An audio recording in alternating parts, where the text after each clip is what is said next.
All right, welcome to another edition of the AI Edge podcast. We're here to help marketing professionals stay on the cutting edge of AI news and its impact on the marketing and advertising industry. All right, welcome to our special guest for today's session, today's podcast. We have Caroline with us, and I cannot pronounce your last name, so I will need you to do that, Caroline. So Caroline, can you please introduce yourself to our listeners? Hi, I'm Caroline Giegerich. I am VP AI at the Interactive Advertising Bureau, IAB. I also spent 20 plus years in marketing and tech, mostly in entertainment and music at HBO, Showtime, and Warner Music Group. Awesome. You have such an awesome purview on what is happening in our industry, sitting at the IAB and kind of overseeing all of like the AI innovation and, the members and what they're talking about. So I'm super excited you're on the pod this week. Also, I have another guest on my podcast, on our podcast, and his name's Myles Younger. Hi, Myles. Always the guest, never the host. Okay, so let's jump into the stories of the week. The first one I want to start with is Meta's earnings. So Meta had an awesome earnings report. Their stock popped 10% or something. They added hundreds of billions of dollars to their market cap in a couple of hours. And, a lot of it was, they beat their earnings and, ad revenue was up, user engagement was way up, but they really spent a lot of time talking about the future in the earnings report, right? So a few of the notable things that came out. Number one is they are going to be spending up to let's say $135 billion on things like data centers and AI infrastructure and more AI investment in general in 2026, which is that's a lot of money. That's and for reference, I think in 2025 they spent somewhere around $85 billion. And so it's a big jump year over year. And everyone was already staring at that number and being like, what the heck is AI doing with all of that money? Are they lighting it on fire? So maybe they're lighting even more money on fire. It's notable, though, that the stock ticked up after this. I know. Notable. Yeah, and people weren't like, oh my God, they're spending so much money. We're gonna sell the stock. They were like, no, they made more money. They did great. Some of their bets maybe proved to work this past year. And so cool, they're doubling down on it. And we as shareholders are also going to double down. That's kind of what the market told us, which I thought was fascinating. Other notable things. AI, they kept saying AI has driven a lot of the user growth, a lot of the time spent increases coming from AI innovation. The company is obviously going hard towards wearables while kind of, backing off from the whole Metaverse vision a little bit. And let's see, they're also their next model. So Llama has been their kind of primary model. Llama has been open source. I think in the report or at least in the reporting work that came out about Meta's plans, the next model that they put out apparently will be proprietary and they will no longer be open sourcing it, which I think is interesting, right? They're kind of moving in the same direction as some of the other big AI model companies, right? So those are the headlines. I want to get Caroline. I want to get your take on this first, and of course, let's get into the marketer angles as well. But let's start with the big news. So, Caroline, any initial reactions and thoughts? I mean, first on the wearables side, I'm a huge user of Meta Ray-Bans. The last edition, to be clear, I don't use the displays because I'm a bike commuter and I think I might crash. But I think as someone who used to work in AR at Warner Music Group, I also think that's a very exciting avenue that people are getting into. You can see what Snap is doing, you can see what Meta is doing, you see Google getting into the space everybody. Apple is over here.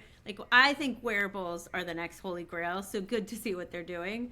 On the advertising side, what I thought was interesting was that they're literally nearly 4 times larger revenue impact they mentioned, which is huge to me because that basically means they're not just showing more ads, they're just redistributing the ads smarter. That adage, work smarter, not harder. I'm like, what? That's this. So I thought that was really interesting. I also think they mentioned a lot of really interesting products on the AI side. In terms of, doing AI better because it's, better ad retrieval or what have you. I thought that was really interesting. And I also thought it was interesting that they were talking about, from an advertising perspective, the ad improvements, the AI improvements because of higher ad impressions, they were also led to charging more. So like, if I was also the street, I would be like, huh, all of this seems to indicate.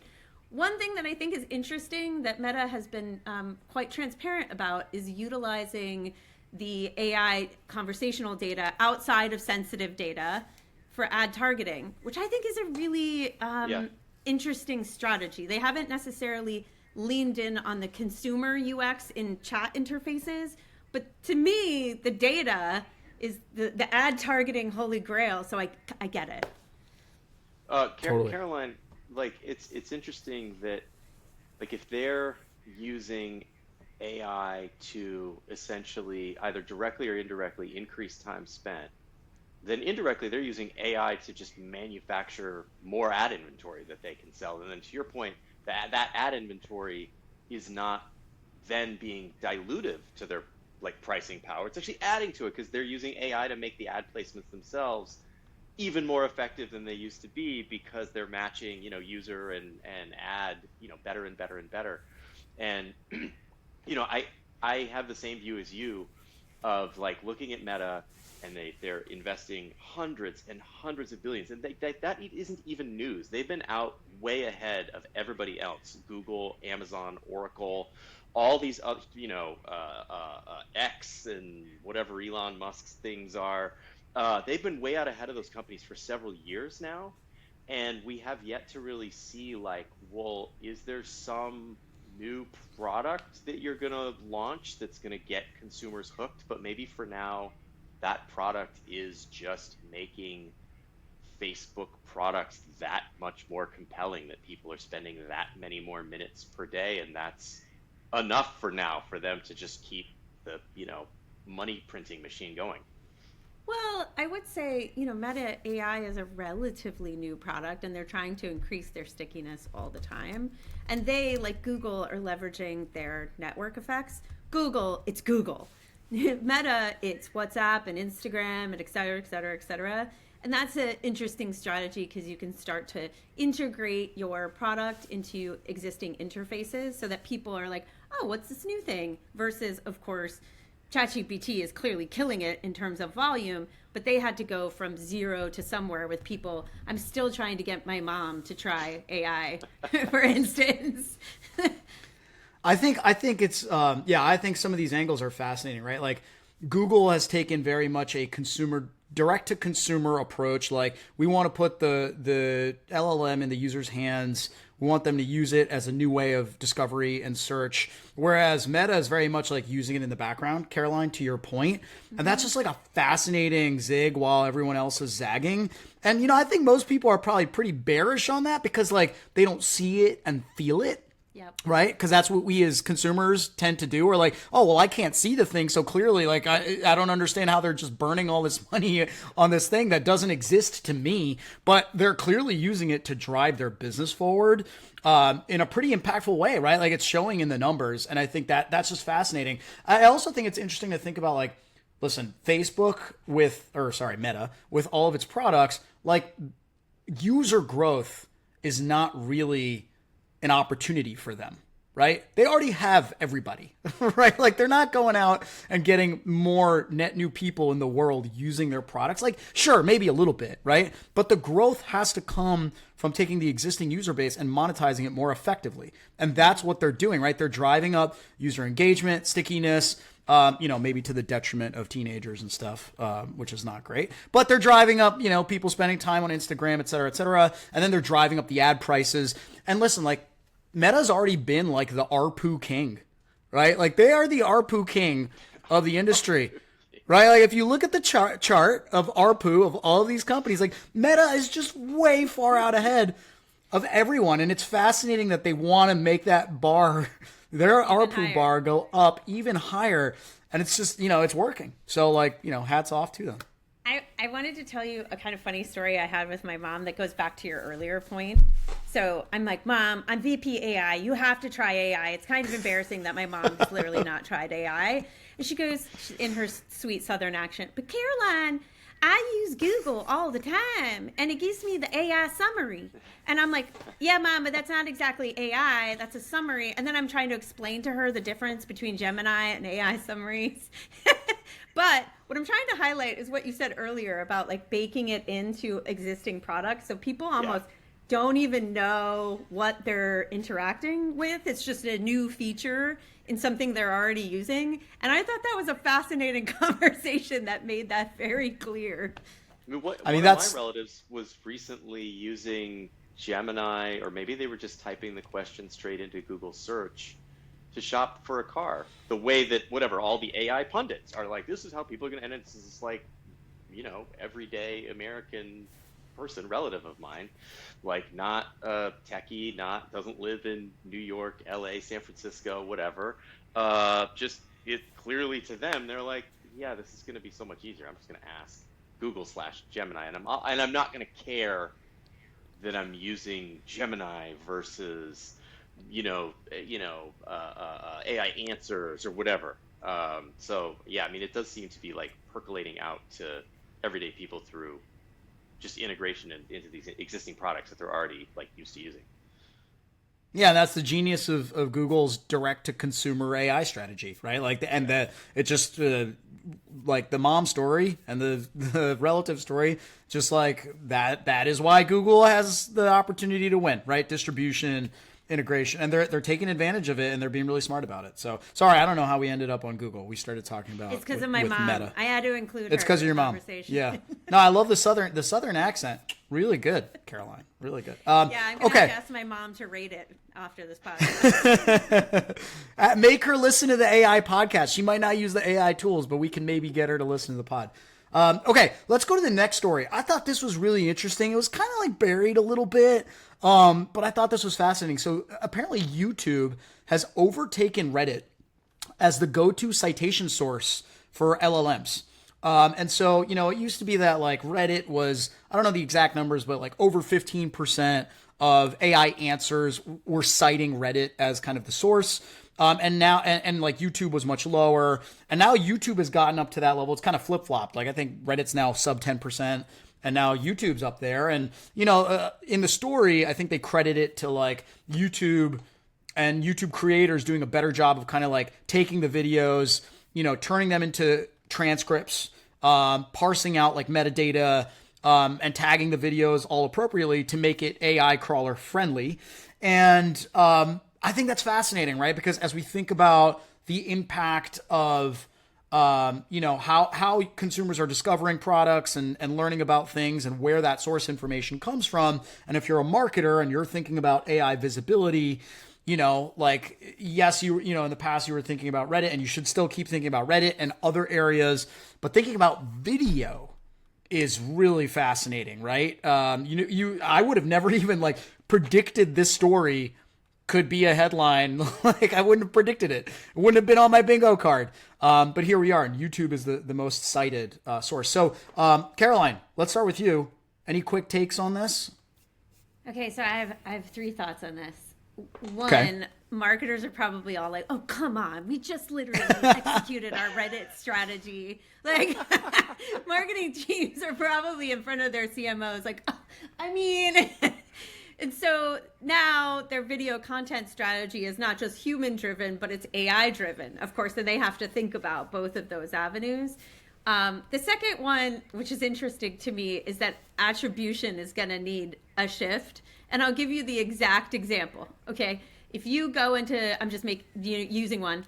Let's say you're in Perplexity and you're like, hey, what running shoe should I buy? And it recommends a Nike shoe and it cites the YouTube video. So if Nike gets the citation data, it'll say organic search or direct traffic. It will not say that it's from an AI citation today, which has created a bit of an issue, right? Mm-hmm. So I think this is really interesting. And, I'm jazzed also because it's something I'm going to focus on at IAB, trying to like wade through this new, it's not like we had solved for attribution before, but I think Myles, that's the appropriate response. I'm sorry.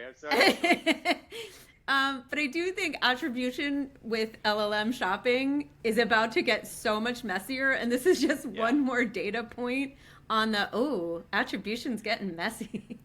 And then the last thing I was thinking about is, brand safety for different brands that I've worked with has been a challenge. When I was at Warner Music Group, not as much for certain artists who wouldn't care as much, but for a brand like HBO or so forth, it's a big challenge. So if it's citing a video that's from like one person that happens to get a lot of views reviewing your product, but potentially putting misinformation in the mix, like how do we know? And maybe there is a way that the LLMs are scoring. I have to imagine there's some sort of scoring system, but you do realize as the brand, this feels like you're starting to lose control of the conversation. Because if, for example, when I was at HBO, it was a long time ago for the record, they were afraid to even do social media because that was too much baton holding to the audience, right? But just imagine how everyone at brands is feeling now that like a video that you didn't control from an audience who could or could not say something that's just not even right about your product would be the one that's cited in the AI citations. So, well, do you see this as like just pouring yet more fuel on whatever the fire or into the engine of creator media and creator sponsorships of like, well, if people are going to be out there on YouTube or TikTok or any other video platform talking about consumer products, we better make sure that they're on our side. Yes, and because of the volume of creator-led content. Yeah. Creators are so valuable because of the community they have with their audience, and they establish that community because of the sheer volume of content that they are capable of creating versus not all brands. Some brands are quite verbose, like Duolingo's social team. Shout out to Duolingo's social team. But, most creators are just pumping out more volume on timely topics than most brands are capable of doing. And that means it's more data for the AI machines to pick up, more trust signals that are being pulled in from all of the engagement on those videos. So I think creator is really important here. Guys, my first reaction to this news had nothing to do with marketing and advertising. My first reaction to this news was, how have we gotten to this point in society where the thing we're going to be seeking answers from all the time, it's going to be our therapist, it's going to tell us what to do, it's going to tell us what to buy, its source is YouTube? Like, that is really scary and sad to me. I was just like, wait, we came from like having encyclopedias one day to going to Wikipedia.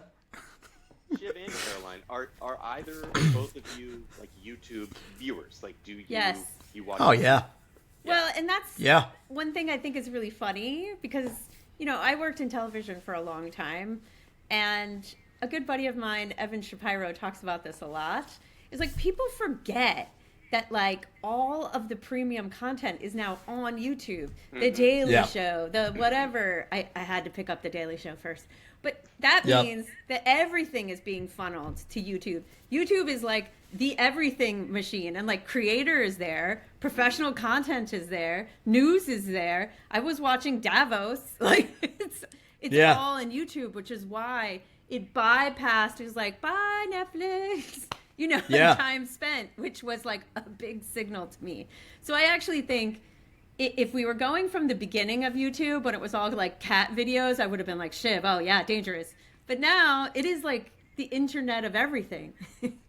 That's fair. Go ahead, I've been sorry. struck over the last, maybe 5 or 6 years. I'm trying to think like when I really started watching YouTube more in earnest, of the quality of the high quality content is very high quality. I'm sure there's lots of garbage on YouTube and it doesn't like come up for me that much because the algorithm's trained to just because you're smart. That's what he's trying to say. Well, whatever. Like my algorithm recommends lots of like history videos or engineering videos or things like that, and the density of information in those videos is actually quite high. Like Google's kind of sitting on a serious gold mine of information density at this point. If you take the high quality content, the low quality content, sure, it's trash. but like how many I wonder- millions of hours of high quality content get created on that platform every year? Well, and can I add one thing that I probably is very unique to both Netflix, YouTube, and to some degree the other streaming platforms? What you have in your metadata is how efficient you will be in this new world. So let me explain, right? I think you must have seen when YouTube started inserting ads at exactly the highest engagement point of a video. Yep. That's metadata. They have it, right? Yep. If you know scene by scene what's happening every single scene and you're tagging it, you're like, now it's romance, now it's drama, now it's horror, and literally you're cataloging it. This is not typical for most vast catalogs of content. It just isn't, which is why many video purveyors and publishers are using new AI systems that will watch it all and catalog all the metadata so that they can catch up with folks like YouTube and Netflix, who were tech companies first.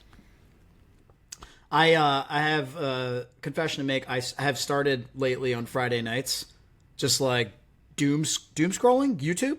So like, you know, after the kids go to bed, it's like my like full videos. No, it's just like whatever the algorithm's telling me. So like my algorithm tells me like, okay, watch these extreme videos about like climbing mountains and skiing. Watch these Tiny Desk concerts from NPR. Watch the Daily Show clips. And, you know, like more late night TV show clips of, you know, things. And then I just like go through watch like concert stuff from like the 90s and the 2000s. And like, that's it. I just watch like that stuff, you know, for 3 hours. And I'm one of those YouTube people. So, you know, okay. That's happening now. So you're like okay. it now. I like it. I'm a little scared and sad that like all the information is coming from YouTube, but I get what you're saying, guys. I get it. Okay, let's go to just some other quick news items. So Yahoo launched a new product called Scout, which is a new kind of AI answer engine in the mold of, you know, ChatGPT and Perplexity, etc. But it's, you know, more Yahooified, which means it's like a little bit more prescriptive. It's a little bit more canned, you know, hey, check out this thing about sports or this thing about finance. I think they're late to the game. They are integrating ads right from the beginning into Scout. So I think that's interesting, right? They're not like tiptoeing into it like these other guys, including Google, have done. I thought that was interesting news.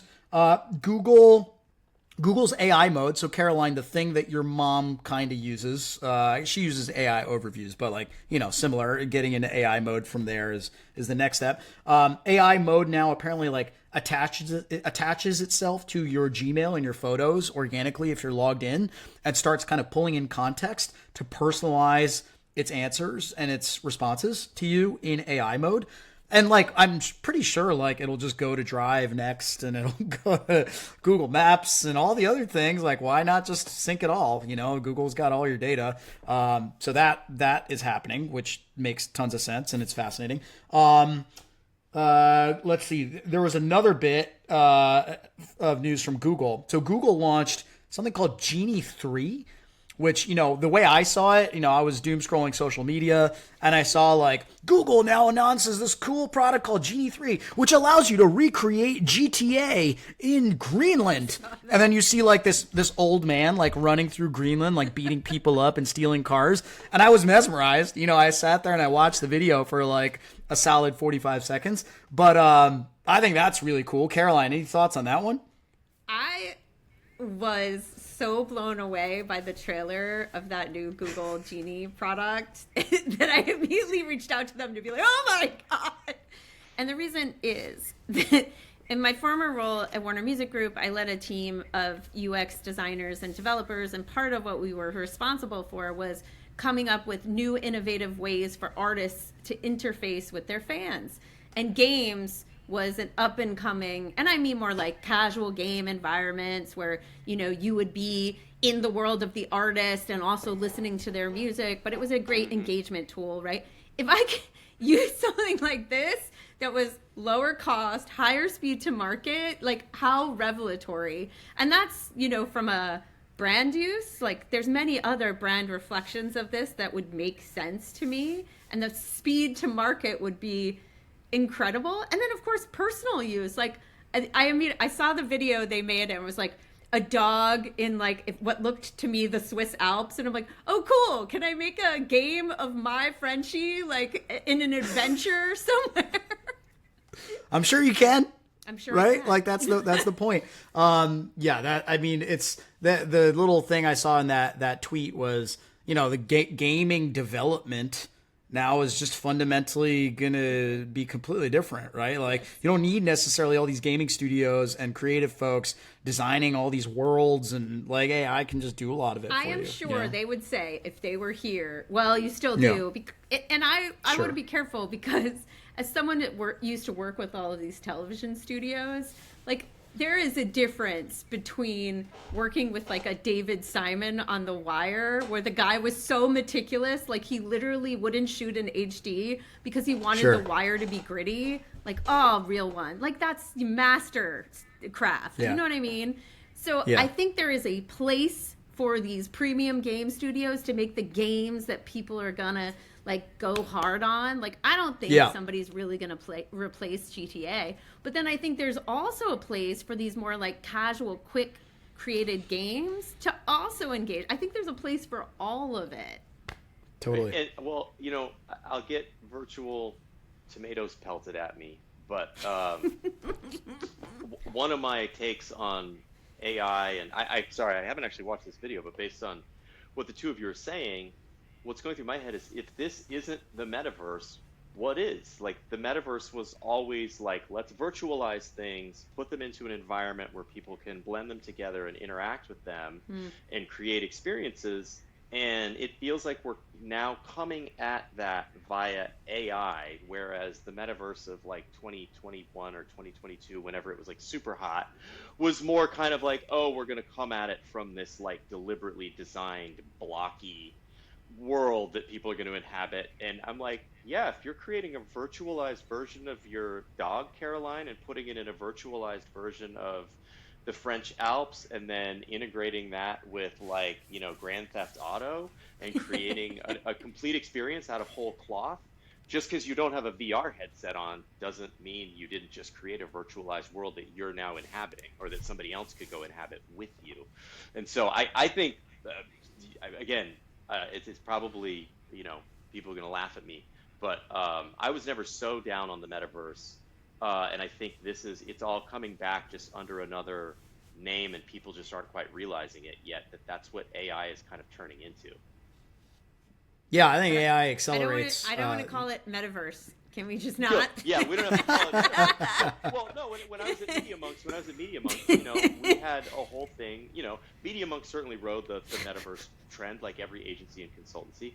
But there was a whole thing around just virtualization of like, let's take things, if you can virtualize them, then you can manipulate them digitally, and then people can inhabit that digitally, or you can help somebody experience it digitally.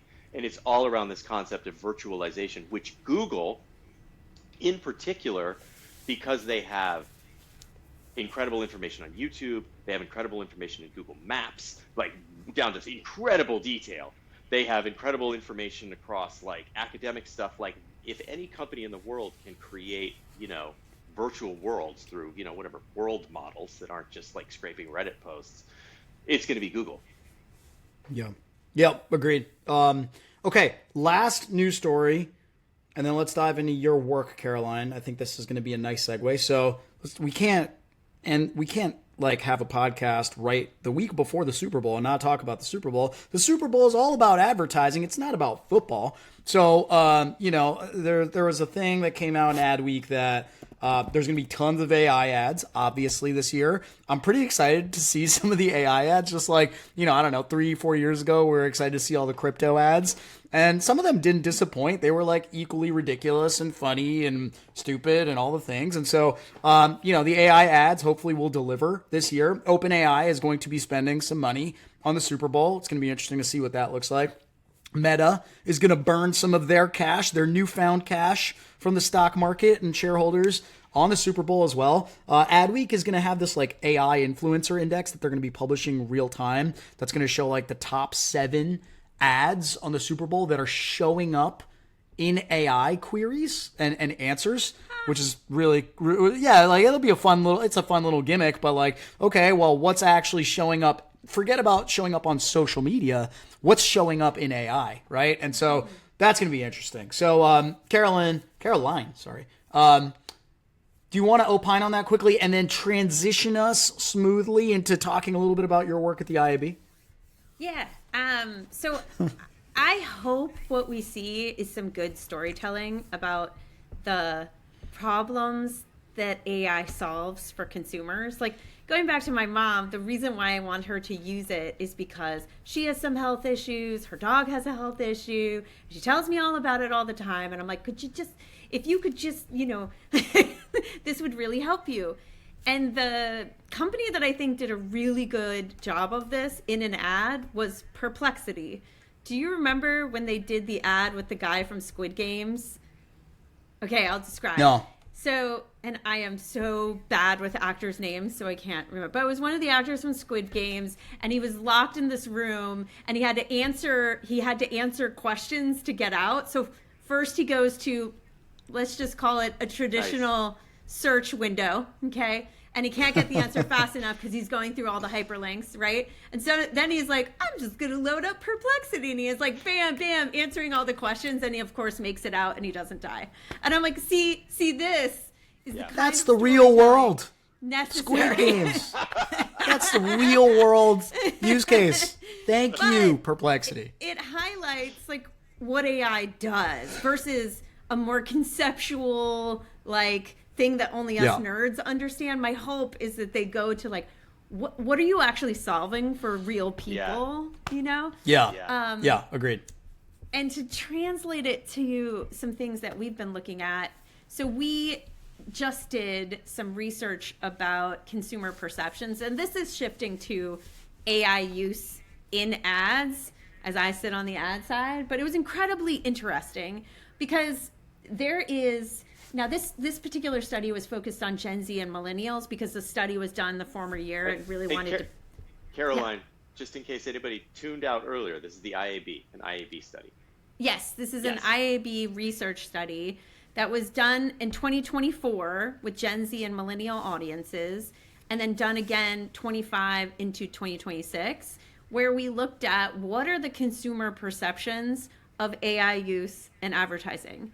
And what's interesting to me is folks are seeing a whole bunch more AI ads, and they also have very split perceptions. So when I say split perceptions, there's a whole quadrant of people that feel like this ad is creative. 34% of Gen Z would say that an AI ad is creative. And I don't mean AI ad like OpenAI, Perplexity made it. I mean that AI was used to do the creative, to be clear, okay? But then 30% of that same audience would say that it's inauthentic. That's a bit of a split, right? It means that people are seeing more, but their perceptions are actually splintering in terms of what they think. Interestingly, though, advertisers are thinking that consumers feel quite a bit better about it than they do. 82% of advertisers think consumers feel positive about AI generated ads. It's not anywhere close. It's 45% of consumers feel that way. Don't listen to everything that your agency is telling you. Well, okay, to be empathetic, I have a theory, right? There's the data, and then here comes my theory.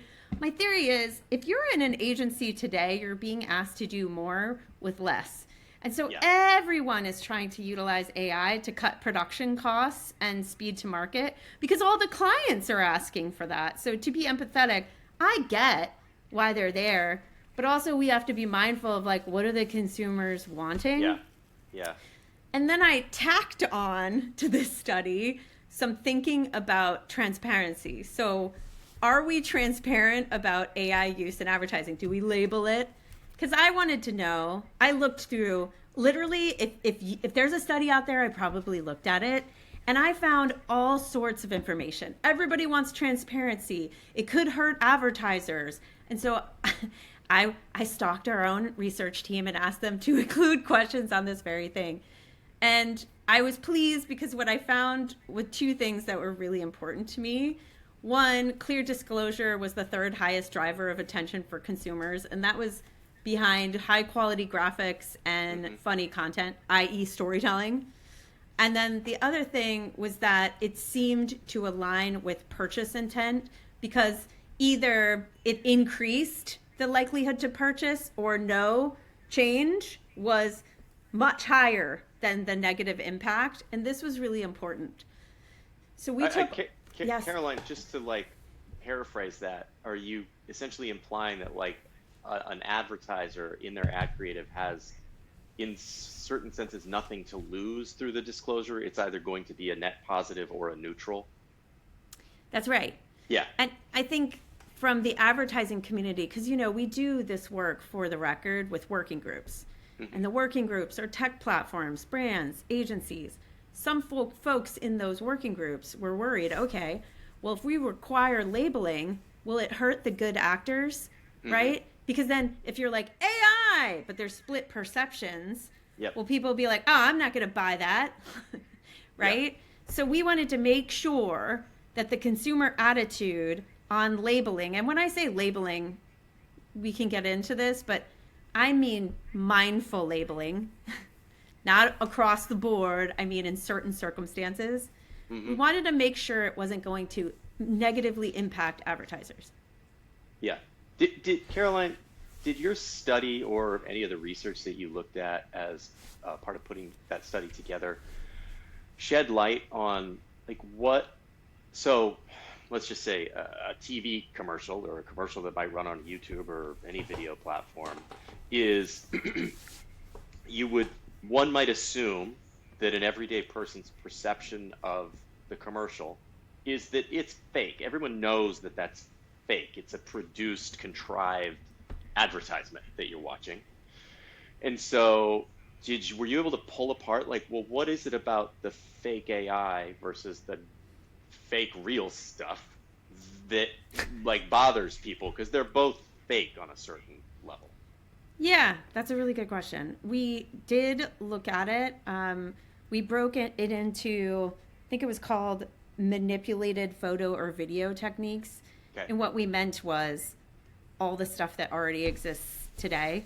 Like if you see a cereal ad, they're using glue instead of milk. If it's a... Right. Yes, exactly. Right? Like we don't disclose that. Like is the cereal company like, glue is being used as the milk? You know? And there's all sorts of like CGI too, like pre-AI CGI, right? Yeah. That's right. Or Photoshop filters, which if you remember in the beginning got a lot of heat. Especially like think about like 90s photo shoots. Yeah. You know, that's taking you back. But so we wanted to make sure that we weren't going to start disclosing things that otherwise are not receiving disclosure. We did ask consumers about it. Funny enough, I'm just pulling up the data. So let's see. Consumers, 31% of them said they would want labeling on manipulated photo shoot techniques, but obviously much higher were consumers wanted labeling on AI-generated video and images. Yeah, yeah. And before we go any further, Caroline, for those listening and watching, where do you go to find this study? Yeah, I actually can give you guys a link if you want to post We can it. put it in we'll the put it show in the notes. show You notes. can, Yep. you know, Okay. tell people where it is on the IAB Amazing. site.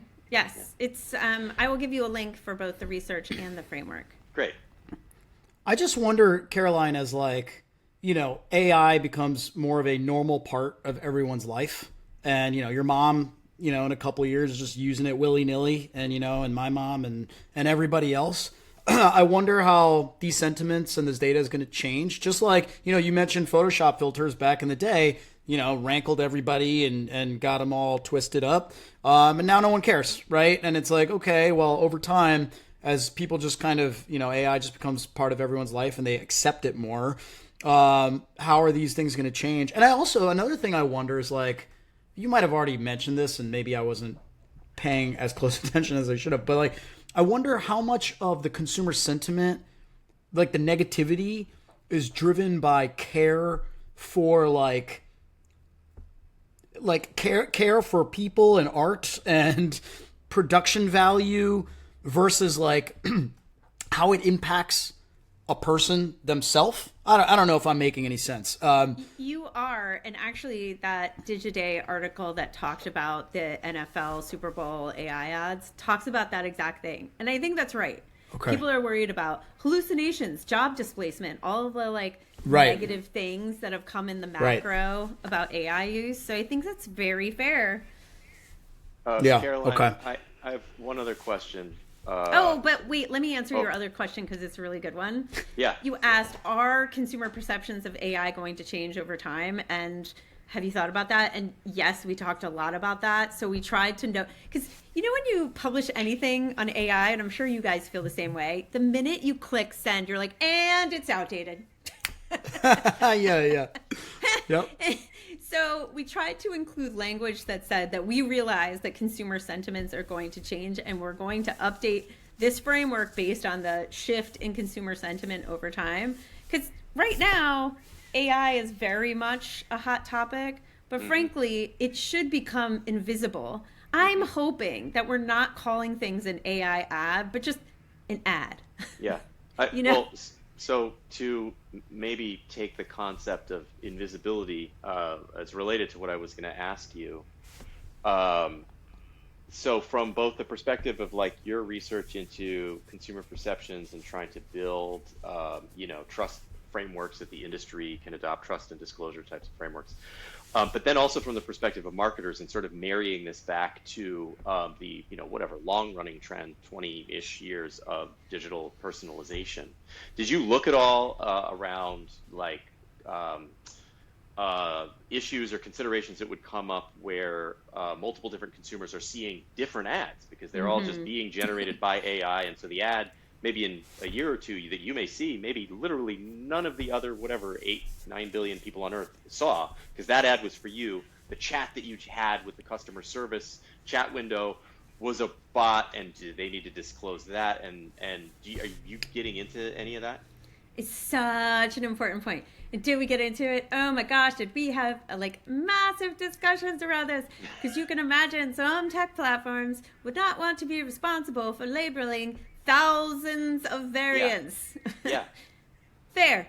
But so if you actually go, who does this? But if you actually go in depth on this framework, the thing that we talk about, we call them variants, personalized variants. And we requested that advertisers include in C2PA is provenance data, i.e. where something's from. I call it an invisible nutrition layer. So for example, C2PA would include, did it come from a Samsung camera? Did it come from an AI platform? So we're adding information to C2PA that says, does this require a label? Yes or no? Yeah. Did it include label? Yes or no? And the reason for that is such that the tech platforms now have an audibility sort of layer in it. And to answer your question, we only required that C2PA had the data associated. Yeah. We didn't require a label there. Okay. So that wait, it didn't get crazy. And is this the metadata that gets baked into a JPEG when you take a photo with your phone, or gets baked into a video? Okay. Yeah. So the industry, and when I say the industry, some major players are big proponents of C2PA. Google, LinkedIn, OpenAI, right? And the reason for that is because it is one layer of authentication of what is this. So if you've been on LinkedIn and you see that CR logo, that's C2PA.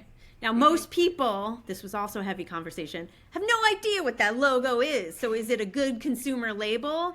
I mean, I would argue not awesome, because not today, nobody clicks on it. I mean, have you clicked on it? Yeah. So they should take a page out of the ad playbook, because that's always been a rousing success. Yes, but maybe to Shiv's point, at some point we all are like, oh, CR, I clicked on the CR and I got all the maybe.